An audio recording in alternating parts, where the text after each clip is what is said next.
Hello and welcome to another edition of Your Property Matters with me, Mark Stern, and my good old long-term friend, Richard Morris.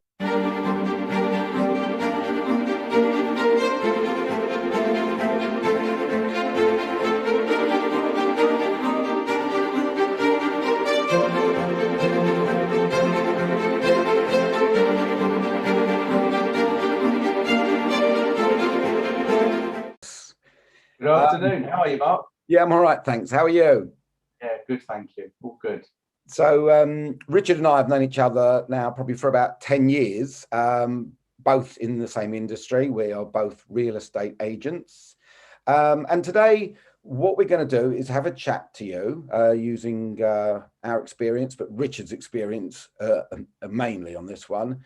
We're going to talk to you about the rental market in a bit of depth and the pros and cons of being a landlord. So, just to sort of start off with, Richard, just talk a little bit about, just let me know a little bit about your experience as an agent over the years. So how long have you been an agent for, Richard? Tell us a bit about your background.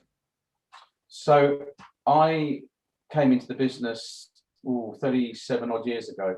And about 3 years after working for numerous people, I decided to go it alone. And I focused over the last 37 years on sales, lettings and property management.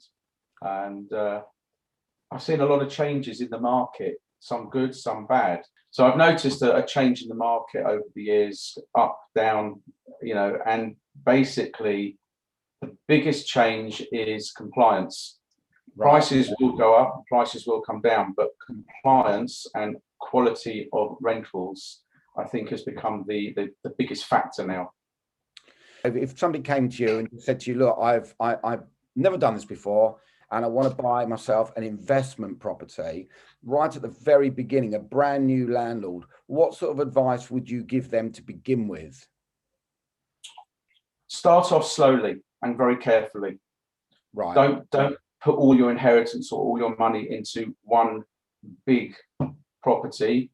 Perhaps buy a little studio, one bed, two bed flat, and try and get something that doesn't need a lot of work.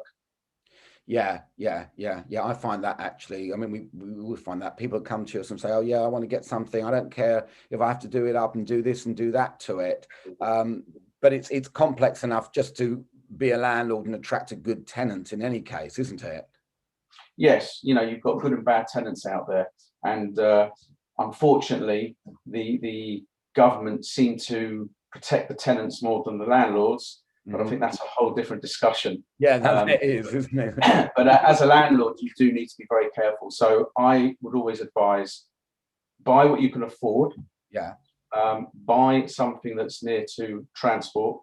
They say that location are the three most important ingredients in buying properties, and it is true.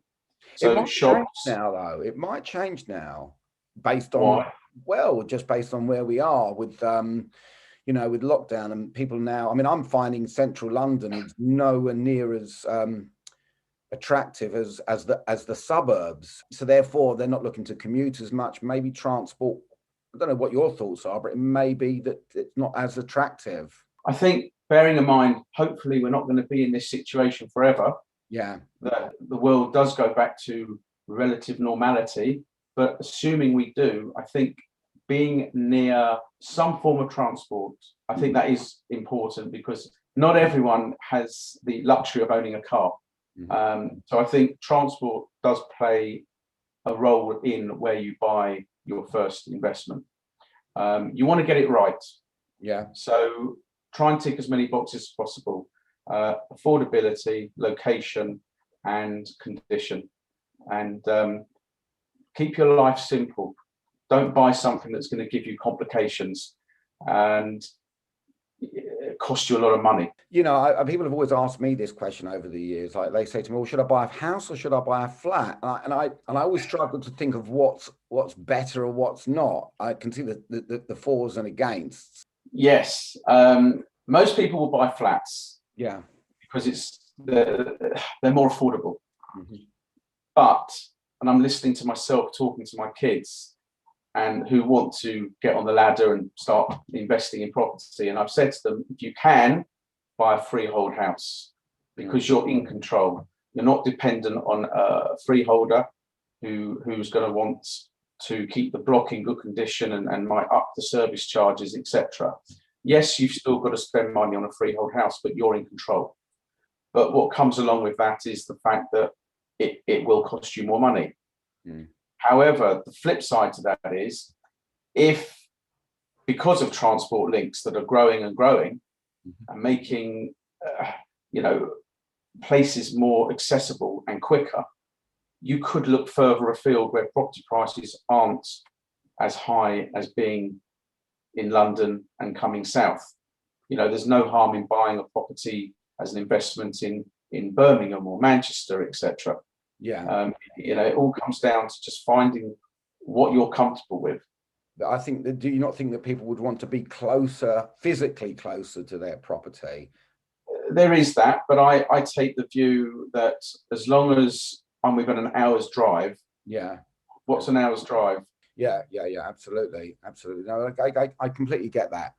An investor has now bought their property, and it's all gone through and it's completed. What sort of things should they, what's the day-to-day life of a landlord going to look like for someone that maybe works full-time as well? Hopefully it'll be plain sailing and you won't get many headaches. And I think that comes down to how professional you are. Being a landlord is running a business, whether you've got one property, 10 properties or 100 properties. You are running a business and you have responsibilities. They can range from the business side, which is making sure you put your money aside out of the rent for tax.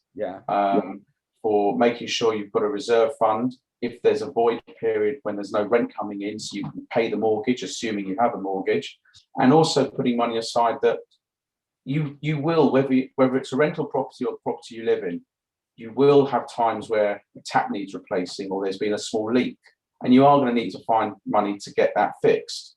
But if you're a professional landlord and you're conscientious about what you're doing, the good will outweigh the bad probably 70 to 80% of the time.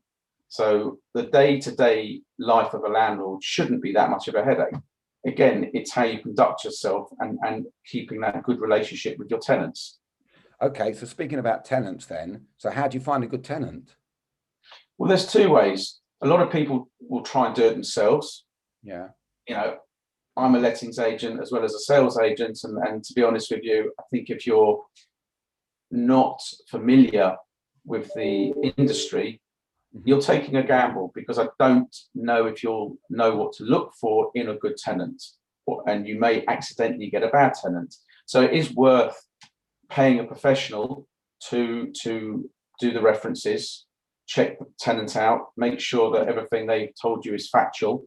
Yeah. And then that agent will report to you and give you chapter and verse on the tenant that wants to live in your property. There's a lot of other factors. You've got to make sure the electrics comply, and you've got to have certification on that, as is with gas as well. You need an EPC with a minimum rating. It's not just a matter of buying a property, sticking some tenants in, collecting the rent, and never seeing the property again. Some estate agents will offer you management, where they'll go and inspect the property once a month. To be honest with you, if a landlord said to me, Richard, I haven't seen the property for a while, could you get your head around the door? I'm not going to charge a landlord to drive a mile up the road, put my head around the door, see how the tenants are, and then basically report back.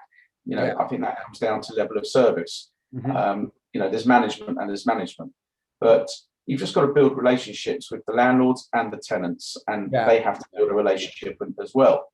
I mean, I found in my experience that certain tenants really look after the property so well that you start to feel a bit guilty about them, because they treat it so much like their own home that they're doing minor repairs and bits and pieces themselves. And they could be very skilled. It could be their profession that they do that in any case, which is fantastic for you. But then on the other hand, you'll get tenants that expect expect you to come in and change a light bulb, which actually you won't do. But I know that that's exaggerating it, but it's that sort of type of thing, isn't it? But yet that tenant could have been referenced, well, they both could have been referenced really well.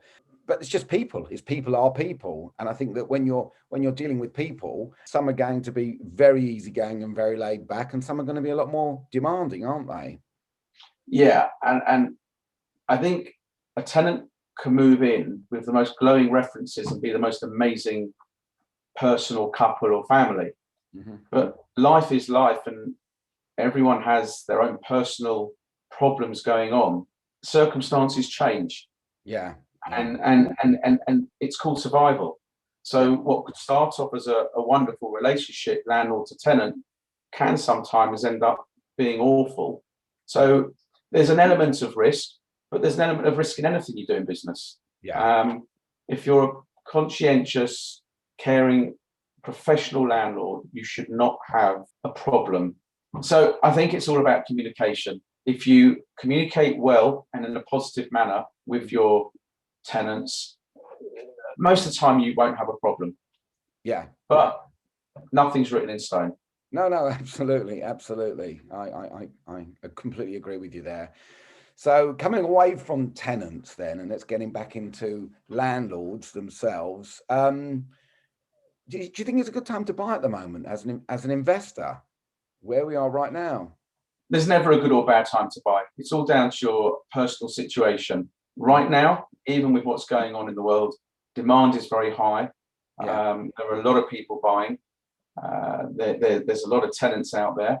Yeah. I mean, I'm seeing that there's demand for tenants, from tenants right now looking for accommodation. I think that what's happened from the lockdown is that more and more people are moving out of their homes.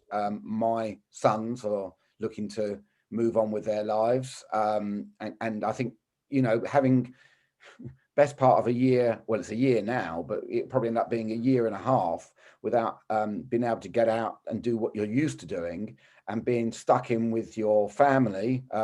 People like, my kids stuck in the house with me all the time. I think they can't wait to get out. And I think that that's really what it comes down to. It's individual things that are happening. So I think that, times me by a million other people in the country. So I do actually feel that the demand is going to be high. And I think that whatever's happening in the economy is going to be fighting what's happening in the social side of our dear land here.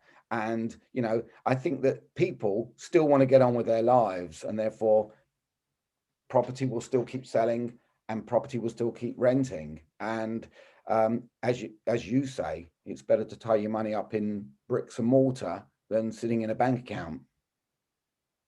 Whether it's good or bad times, you can't go wrong with property in the long run. Right. Okay, Richard. Well, listen, thank you very much indeed for joining me today in Your Property Matters, and look forward to catching up in real life. I can't believe I haven't actually seen you in person for so long, but I keep seeing you over Zoom.